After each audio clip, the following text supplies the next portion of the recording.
जय श्री राम मित्रों। सोमवार 13 जनवरी का मार्केट का ब्रेकआउट टाइमिंग और पैटर्न आपके सामने है। वो कुछ अनुमानित रूप से इस प्रकार से रहने वाला है। आप चाहें तो इसका स्क्रीनशॉट लेके भी आप इसको यूज कर सकते हैं अपने लिए।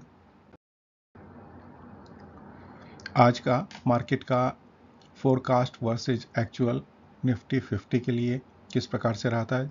जो हम लोगों ने टाइमिंग ब्रेकआउट के निकाले थे, लगभग मार्केट ने उन्हीं को फॉलो किया है। एक आध जगह को अगर हम छोड़ दें तो बाकी लगभग जो है पैटर्न हमारा जैसा अनुमानित किया था लगभग वैसा ही रहा। इसी प्रकार से बैंक निफ्टी का भी अगर हम देखते हैं तो जो टाइमिंग हमने निकाले थे लगभग उनमें ही सही रहा है। एक एक्सेप्ट यहाँ इस जगह को अगर हम छोड़ देते हैं तो बाकी जो है जहाँ पे भी हमने ब्रेकआउट टाइमिंग और पैटर्न निकाला है लगभग उसी प्रकार से मार्केट ने बिहेव किया है। मित्रों, ये एजुकेशन पर्पस से बनाया गया है और अंडर ट्रायल ही है, इसलिए जिस भाई को भी इस मार्केट के अंदर इन्वेस्टमेंट करना है अपना विवेक का जरूर प्रयोग करें। 13 तारीख को मार्केट का ब्रेक सपोर्ट एंड रेजिस्टेंस क्या रहेगा वो आपके सामने स्क्रीन पर है। सपोर्ट्स अगर हम निफ्टी 50 का देखते हैं तो लगभग हमें पहला जो सपोर्ट्स नज़र आता है वह 23,420 के आसपास का है। देन जो है 23,330 का है, 23,200 है और 23,075 का लेवल आप अपने सिस्टम में सपोर्ट सेट्स में इसको मार्क कर सकते हैं। ठीक है, अगर हम रेजिस्टेंस देखेंगे तो पहला रेजिस्टेंस हमारे को 23,440 के आसपास नज़र आता है। देन 23,535 है, 23,660 का है और 23,790 है। तो ये कुछ जो है रेजिस्टेंस साइड्स के अंदर आपके लेवल्स हैं, आप इनको अपने सिस्टम में मार्क कर सकते हैं।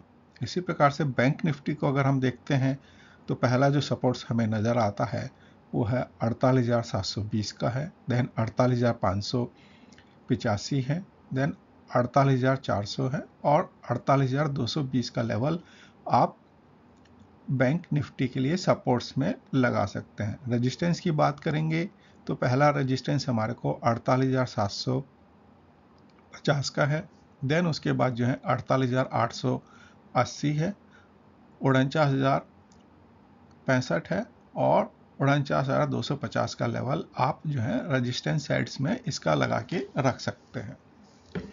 जहाँ तक निफ्टी नेक्स्ट 50 की बात करेंगे, पहला सपोर्ट्स हमारे को 64,240 का है, देन 64,090 है, देन 63,875 है, 63,665 का लेवल आप सपोर्ट सेट्स में इसका लगा सकते हैं। रेजिस्टेंस की बात करेंगे, पहला रेजिस्टेंस हमारे को 64,270, देन उसके बाद जो है 64,425 है, 64,635 है और 64,850 का लेवल आप अपने सिस्टम में रेजिस्टेंस सेट्स में लगा सकते हैं।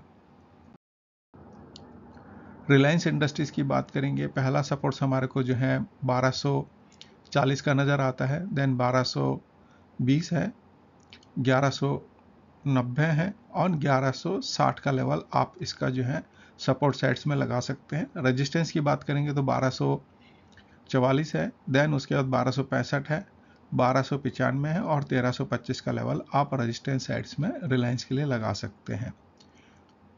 आईटीसी की बात करेंगे, पहला सपोर्ट्स हमारे को जो है 443 का है, देन 430 का है, 415 है और 395 का लेवल आप सपोर्ट सेट्स में इसका लगा सकते हैं। रेजिस्टेंस की बात करेंगे, पहला रेजिस्टेंस हमारे को जो है 445 का है, 460 है, देन उसके बाद 475 है और 495 का लेवल आप जो है इसका रेजिस्टेंस साइड्स के अंदर आईटीसी का लगा सकते हैं। ये आपके टारगेट हो सकते हैं और सपोर्ट साइड्स जो है आपका सेल आउट पॉइंट या आपका जो आपको लेना है उस हिसाब से आप अपना यूज कर सकते हैं इनको।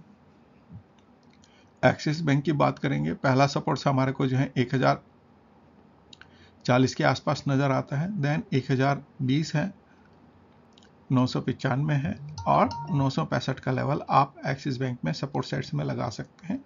जहां तक रेजिस्टेंस की बात करेंगे, पहला रेजिस्टेंस हमारे को जो है 1040, 1060, 1090 और 1120 का आप रेजिस्टेंस सेट्स में लगा सकते हैं। आईसीआईसी बैंक की बात करेंगे। आईसीआईसी बैंक का पहला सपोर्ट्स जो है हमारे को 1245 के आसपास में है, देन उसके बाद 1225 है, 1195 है और 1170 का लेवल आप सपोर्ट सेट्स में लगा सकते हैं। इसके रेजिस्टेंस की बात करेंगे आईसीआईसी की तो 1250 है, देन 1275 है, 1300 है और 1330 का लेवल आप आईसीआईसी बैंक में रेजिस्टेंस सेट्स में लगा सकते हैं।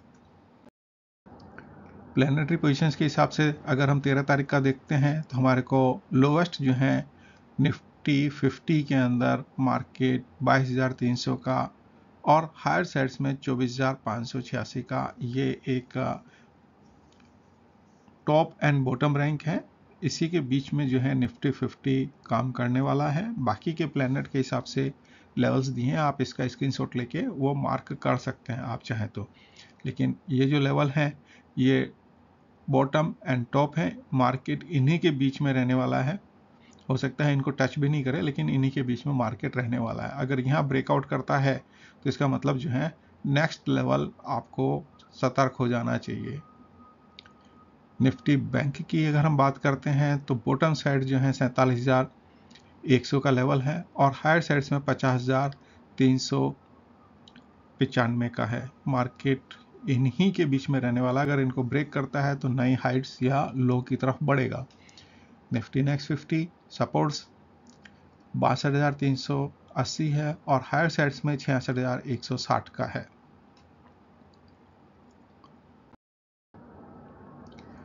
तेरह तारीख को बनने वाले मार्केट के अंदर जो योग हैं लगभग 6:58, 7 बजे के आसपास जो है चंद्रमा गुरु का जो है हमारा 30 का एक एस्पेक्ट बन रहा है और ये दुर्द्वादश योग है। यहाँ पर जो है आप एक पॉजिटिव साइड्स मार्केट के अंदर देख सकते हैं। मार्केट मॉर्निंग के अंदर हमारा पॉजिटिव के ऊपर ओपन हो सकता है। लगभग 1 बजे यानी 12:59-51 1 बजे जो है चंद्रमा और शनि का जो है हमारा ट्राइन एस्पेक्ट बन रहा है, तो यहाँ पे जो है आप एक अच्छा मूवमेंट देख सकते हैं। और उसके बाद जो है आपका सूर्य और यूरेनस का जो है 1:43 के आसपास योग बन रहा है, जो कि आपका ट्राइन एस्पेक्ट्स है। यहाँ पे जो है आप पॉजिटिव है, लेकिन उतना मैं इसको सकारात्मक नहीं समझूंगा। तो जो भी है प्लेनेट के हिसाब से मैंने आपको बतलाया।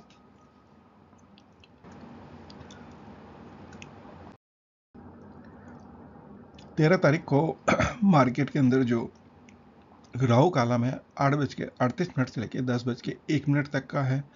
गुली का कालम 2:10 से लेकर 3:33 का है। यम या केतु कालम जो है 11:24 से लेकर 12:47 के बीच का है। मुद्गर नामक जो है आनंदी योग है और अमृत नामक योग जो है तिथि और वार के हिसाब से 13 तारीख को बन रहा है। 13 तारीख को जो है भद्रा भी लग रही है, जो कि स्वर्गलोक की भद्रा है। शुभ कार्यों के लिए अच्छी होती है। मार्केट के अंदर बहुत ज़्यादा मैंने भद्राओं का प्रयोग देखा नहीं है, लेकिन फिर भी जिन भाइयों को भद्राओं के हिसाब से काम करना है वो इसको यूज़ कर सकते हैं। होराओं के टाइमिंग जो है गुरु की होरा के अंदर मार्केट ओपन होगा। बाकी के होराओं के टाइमिंग आपके सामने है। जिस किसी भी भाई को होराओं में काम करना है वो इनको नोट कर सकते हैं और इनका यूज कर सकते हैं। अष्टक वर्ग के अंदर अगर हम देखते हैं तो कक्षाओं के अंदर जो है सूर्य ने, चंद्रमा ने और शुक्र ने जो है पॉइंट दिए हुए हैं। अच्छे पॉइंट शुक्र के मिल रहे हैं, 71% कक्षाओं में स्ट्रेंथ उसकी। बाकी जो है सूर्य के जो है 55% है और चंद्रमा की जो है लगभग 54%, 55% ही है। अगर हम सूर्य को देखते हैं तो असेंडेंट की कक्षाओं से पास ऑन हो रहे हैं सजिटेरियस में, और वहाँ पे जो है सूर्य को असेंडेंट ने पॉइंट्स दिए हुए हैं। ओवरऑल जो है सर्वाष्टक वर्ग के अंदर जो है 34 पॉइंट है, काफ़ी अच्छे हैं। लेकिन भिन्नाष्टक वर्ग में 3 पॉइंट हैं, जो कि एवरेज से भी कम है। फिर भी यहाँ पे जो है असेंडेंट सूर्य को अपना प्रभाव दे रहे हैं। चंद्रमा जो है सर्वाष्टक के अंदर काफ़ी कम बिंदु हैं, लेकिन भिन्नाष्टक वर्ग में एक अच्छे बिंदु हैं और मरकरी की कक्षाओं से पास ऑन हो रहे हैं, तो मरकरी इनको यहाँ पे सपोर्ट्स कर रहे हैं। तो कुछ ना कुछ हद तक जो है एक पॉजिटिव एस्पेक्ट्स हम चंद्रमा में देख सकते हैं। शुक्र की बात करेंगे तो यहाँ पे सर्वाष्टक वर्ग के अंदर 28 पॉइंट है जो कि एवरेज पॉइंट है, लेकिन भिन्नाष्टक वर्ग में 5 पॉइंट हैं जो कि एक हम अच्छा मानते हैं। और शुक्र की ही कक्षाओं से पास ऑन हो रहे हैं, वहाँ पे शुक्र ने अपने आप को पॉइंट भी दिए हुए हैं। तो शुक्र का जो टाइमिंग होगा, योग बन रहे होंगे, वो काफ़ी अच्छा आपको रिजल्ट्स देंगे। तो आप उनकी होराओं को, टाइमिंग को, उनको नोट कर सकते हैं और उनमें काम कर सकते हैं। कल का चौघड़ियों की अगर हम बात करते हैं तो जिस समय मार्केट ओपन होगा उस समय काल चौघड़िया बन रहा होगा शनि का, और बाकी के जो चौघड़ियों के टाइमिंग है वो आपके सामने है स्क्रीन के ऊपर। आप इनको नोट करके इसमें आप काम कर सकते हैं। धन्यवाद मित्रों।